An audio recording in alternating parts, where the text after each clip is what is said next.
L'objectif, c'est de rapprocher donc les soins des populations les plus vulnérables. Voilà pourquoi ce sont des cliniques mobiles qui seront dans toutes les régions du Burkina Faso.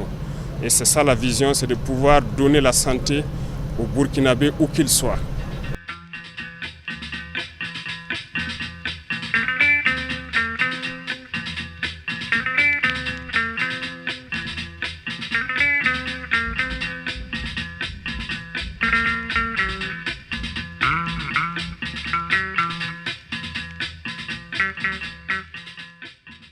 C'est d'abord un message de gratitude, de reconnaissance à l'endroit de son Excellence le Président du Faso, chef de l'État, parce qu'il s'agit véritablement d'une décision gouvernementale de haute portée.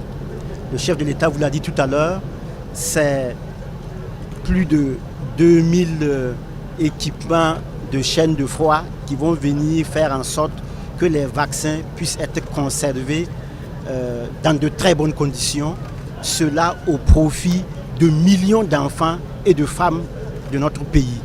C'est aussi des véhicules de supervision qui vont permettre aux directeurs régionaux de la santé, aux médecins-chefs de district de se projeter sur le terrain et de s'assurer que les activités de vaccination, les activités de santé de façon générale sont mises en œuvre.